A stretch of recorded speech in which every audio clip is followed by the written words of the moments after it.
Valley. Thank you very much, Madam Speaker. I welcome this debate because, well, finally the Liberals got on with it and introduced a bill to fix the previous I use the term loosely, by the previous government, which made it more difficult for a whole series of Canadians to vote. This, as the Parliamentary Secretary earlier was talking, this is a bill in their terms that is a generational overhaul, and even in the name of the bill itself, it is a Modernization Act. So that gives Canadians the clear sense that we don't do this very often.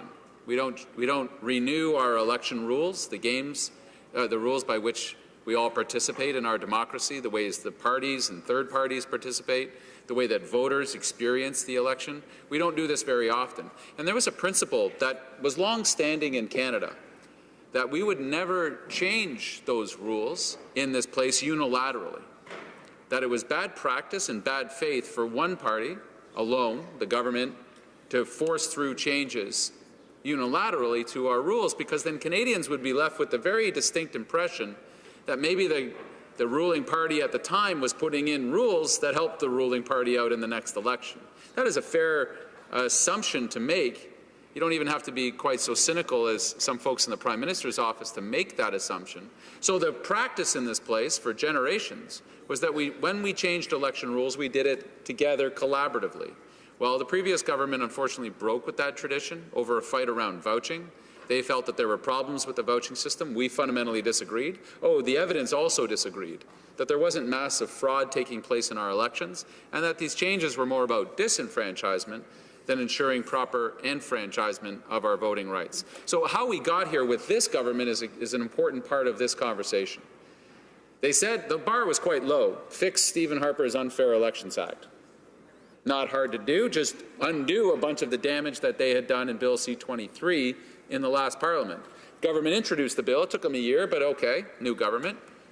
And then for 2 years, didn't move the bill. It just sat there on the order paper. And I can remember getting up in this place with the Democratic Institutions Minister and saying, hey, where's your bill? What else are you working on? Because at the time, we had been going through the whole electoral reform process. Some of my colleagues will remember well. ERIE, it was called. It was a committee, special committee set up. We had participation from all parties, including a representative of the Bloc and the Greens.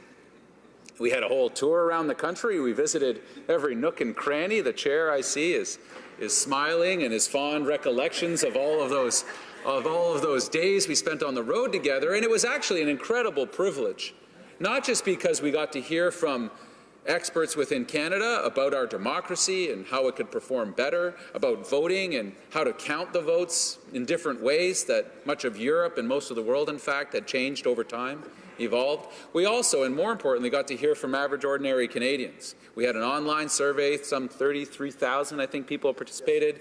We went around and held town halls and heard from witnesses from each of the provinces, but also just had an open mic where people could come up for a few minutes and tell us what they thought was needed. And as a parliamentarian, this is the very lifeblood, this is the very motivation of why we should be here, is to have that open access to Canadians. And they poured their hearts out to us, talking about voting reforms they wanted to see. And they overwhelmingly supported proportional voting systems. That was the evidence that we heard both from the experts and from the public who came before us. And then, unfortunately, at the 11th hour, in a most awkward and quite cynical move, the Liberals kind of pulled the plug. And for months, just wouldn't talk about what it is that they wanted, what kind of voting systems they were interested in. The Prime Minister had hinted at one that he liked out of Australia, a ranked ballot. But very early on in the committee process, we heard from experts that said ranked ballots wouldn't work well for Canada. It would be first past the post, but on steroids. And it worked very well for a traditionally centrist party, a party that sort of borrowed a bit from all sides at all times. Good gosh, who could that possibly help out? Oh, right, it was Liberals. So that got shot down out of the gate. And then the disinterest from the Liberals in terms of moving anything forward became obvious, to the final point where the then Democratic Reforms Minister got up in this place and slammed the committee itself for having failed to do its job, and then was the former Democratic Reforms Minister, because that didn't go over well. So we then move forward and we see the government taking so much time that they actually blew past the Elections Canada deadline, which was last spring. Elections Canada came before our committee and said, hey, if you're going to make any changes to the way that elections are run, we need legislation passed through the House and through the Senate last spring. And the Liberals said, right, saw the deadline, introduced the bill the day after the deadline had passed. The committee began to work. The Conservatives started a little filibuster. That took all spring and then into the fall, and then the government blinked, and then they worked out a deal together. So nice to see parliamentarians getting together and working out. The Conservatives and the Liberals worked out more pre-election spending money, put more money into politics. Liberals were okay with that. Now they're upset again at the Conservatives, so things are returning back to normal, I guess. We just saw a few minutes ago, we were just outside of the House of Commons talking about the Debates Commission, which this very same committee had studied as well for quite a while and made clear recommendations that I have here. The second and the most important one is that the leaders' debate, which is an important part of our democratic process, a lot of Canadians watch them in French and English and make up their minds as to who they want to support. But it got a little tricky in the last election, leaders not showing up and kind of screwing up the process a bit. So a debates commission was promised 3 years ago. And for months and months, the Liberal new Minister of Democratic Reform told us, don't worry, we're not really consulting with you because we're just going to use the report from the committee, the Procedure in House Affairs, PROC. And we said, okay, if you follow what PROC studied and recommended, then we should be fine. The second recommendation says the Leaders' Debate Commissioner must be selected unanimously by all the parties in the House. That seems like a good idea, because you don't want the person who sets the rule over that important debate to be favoring one party or another, or to be chosen only by one party and not anybody else, because then Canadians would ask, that was a partisan appointment. That's not right. It shouldn't be a partisan appointment, especially just by one party. And then we just watched the Democratic Reforms Minister step out in front of the cameras and say, we've appointed a commissioner. We decided alone, and we set the terms for who can participate in the debate, and that commissioner that we appointed is going to set what the topics are and what all the rules are to follow. Us, unilaterally, say the Liberals. Trust us. And on democratic issues, this government seems to have some kind of fundamental twitch that comes up again and again, where in the decision between collaboration and working with others and unilaterally having all the power in their hands, the Liberals again and again and again choose the latter. And I don't know why. It's actually quite stupid, strategically, because when you make recommendations that are only supported by yourselves, then you're open to accusations, and proper accusations, of bias, of trying to rig the rules. And for heaven's sakes, I just don't know why. Not just for the spirit of collaboration to try to work together to strengthen our democracy, that's not motivation enough, but just out of political strategy. The Liberals wouldn't understand that if you work with other parties and have them support your recommendation, there's just much less controversy out the other end, that Canadians will trust the results more. Yet time and time again, the Liberals choose to go it alone. And then it blows up in their face again and again, and then they want to blame somebody. So here we are on Bill C-76, pretty flawed. I mean, 338 recommendations, amendments. A whole bunch of them came from the governing party themselves, so they wrote the bill and then had to correct the bill. And then just last night, we voted on more corrections to the corrections of the bill. So that's not great, that it took them 3 years to get here, and there were so many fundamental problems in it. And a bunch of things remain uncorrected. I'll give you one example, Madam Speaker, and I think this is a good one. Canadians would worry about someone trying to cheat, steal votes in an election, spend money illegally. Well, how would Elections Canada be able to investigate that? They need to compel testimony, which exists in the bill. But what doesn't exist in the bill, which Elections Canada wanted, was the power to require receipts, checks, stubs from all of the political parties, like they do for us as candidates. Us as candidates, if we claim to spend money, we have to demonstrate how the money was actually spent. Political parties don't. Well, that's strange. Because how can you do an investigation and find out if something went wrong or somebody maybe cheated if you can't get the evidence? It's like passing criminal laws in this place. We're going to strengthen the laws to protect Canadians, but we're going to deny the police the ability to gather evidence. Well, you can't bring a person to trial if you don't have evidence. So the Liberals actually had it in the bill, took it out to require receipts and invoices. We tried to put it back in, and the Liberals said no. The Chief Electoral Officer said, I need this ability in order to catch the bad guys. That somebody working in some party office starts to cheat and spend money in a bad way, Elections Canada is not going to know because they won't have evidence. And in order to have an investigation, you need evidence. Let's talk about getting more women into Parliament. We all remember Daughters of the Vote. It's an excellent program. The government just decided to fund it a little bit more. It's when women from young women, particularly from each of the ridings all across the country, come and they occupy these seats, 338 of them, sitting in these seats. And last year they got to question the Prime Minister, and boy, were they good. They were tough and fair, but mostly tough. And we look at our parliamentary situation with respect to, does Parliament reflect what the country looks like?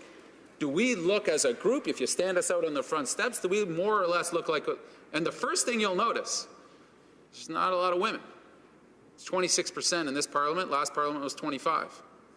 We went up 1%. At the current pace, we will have a gender equity Parliament in 83 years at the current pace. And the Daughters of the Vote said, that's not a sufficient timeline, Mr. Feminist Prime Minister. When are you going to get on this? So one of the ways you could get at this, we all can encourage more women, more people of diverse backgrounds to run. That's a good way of doing things.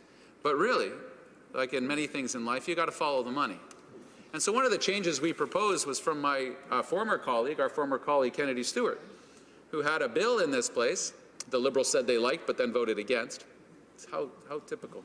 But what it said was, when we reimburse parties for spending, which the public very generously does, we should reimburse to 100% those parties that try to present candidates that reflect the country, that are close to parity. And those parties that just want to present 100% pale, male, and stale candidates, well, then they'll get less money back from the public. It's like a form of encouragement to say, hey, don't just mouth the words, but actually go out and try to really recruit diversity so that we can have diverse views. How radical is that? The Liberals voted against that, and instead they said, well, we're going to allow women to claim childcare expenses for 30 days as part of their election spending. They can fundraise on that, and they can get childcare for 30 days. That's the barrier that's holding women back from running in office, those 30 days, 35 days in the actual writ period. Come on. Come on. For a feminist Prime Minister, allegedly, because I don't have a lot of evidence to show that he is, but allegedly, you'd think that if he had a proposal in hand that would have more women over time get into office, that would be good. Unless he's happy with 26%. And he seems to be, because you know what he did recently is he decided to protect all of his incumbents from a nomination race.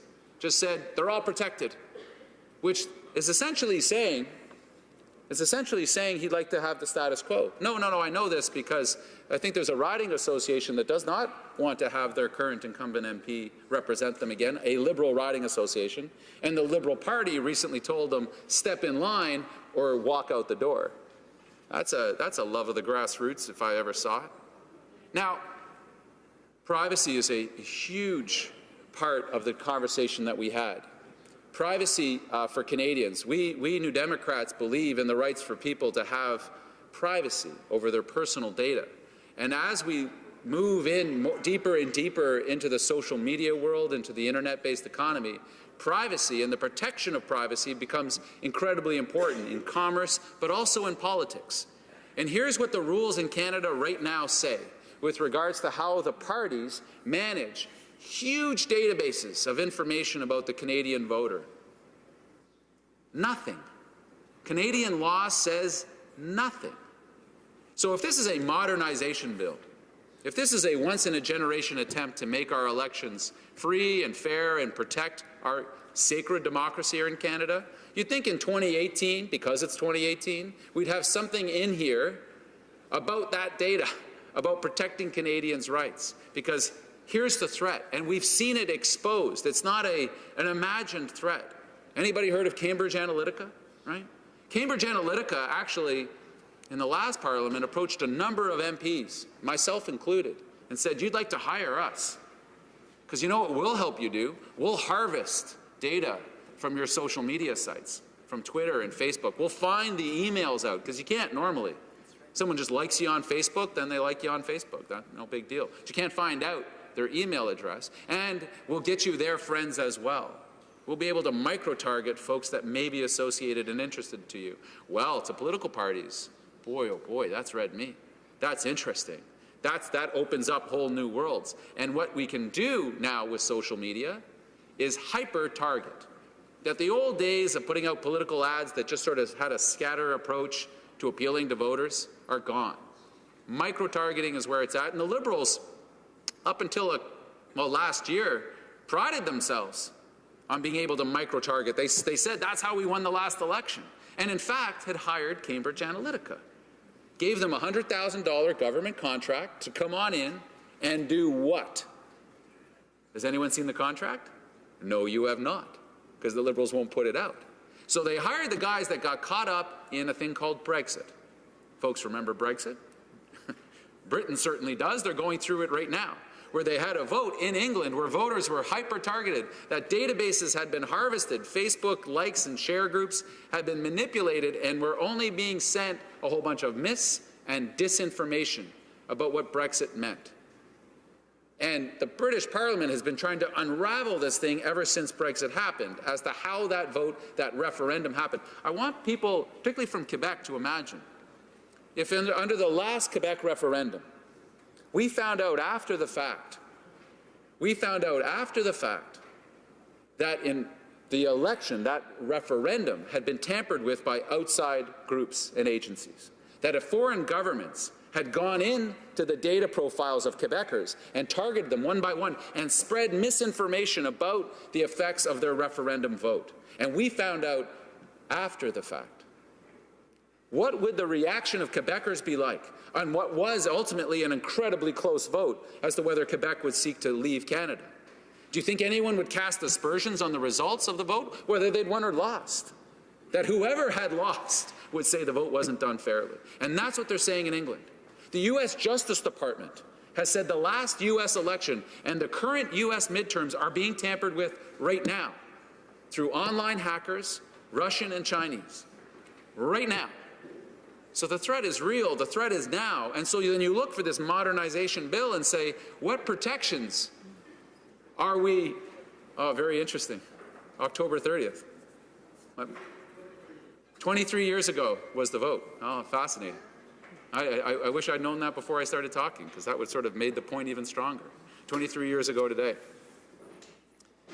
That the elections that are happening right now in the U.S., the Democrat and Republican databases had been hacked in the last election. We saw the emails that were being spread about.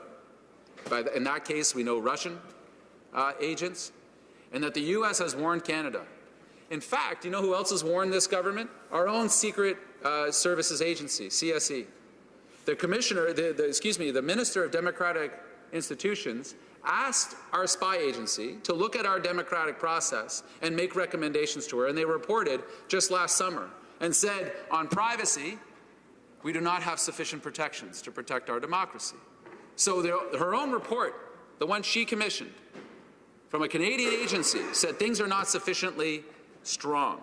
And the Liberal response was to reject every single recommendation that New Democrats put forward to make things better.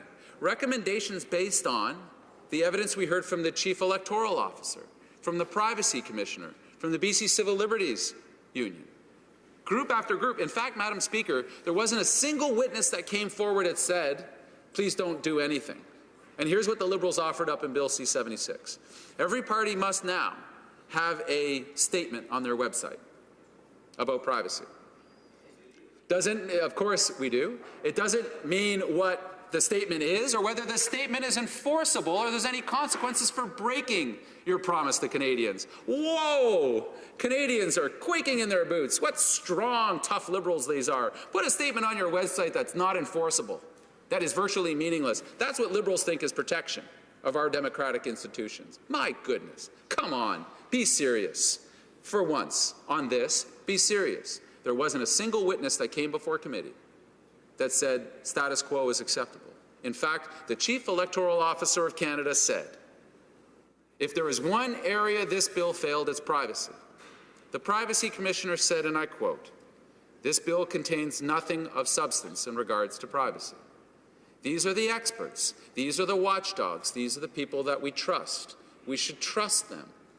And last night, when we moved these amendments to make things better, to encourage more women to participate, to allow for better protections of our privacy, to allow more enfranchisement, Liberals rejected them again, just as they did at committee. For the life of me, I don't know why. I really don't. We're meant to work together in this place. We're meant to not have real fundamental disagreements about the rights of Canadians to cast a free and fair vote in our election. I sure wish Liberals would back up some of their rhetoric with action. Thank you very much, Madam Speaker. Questions.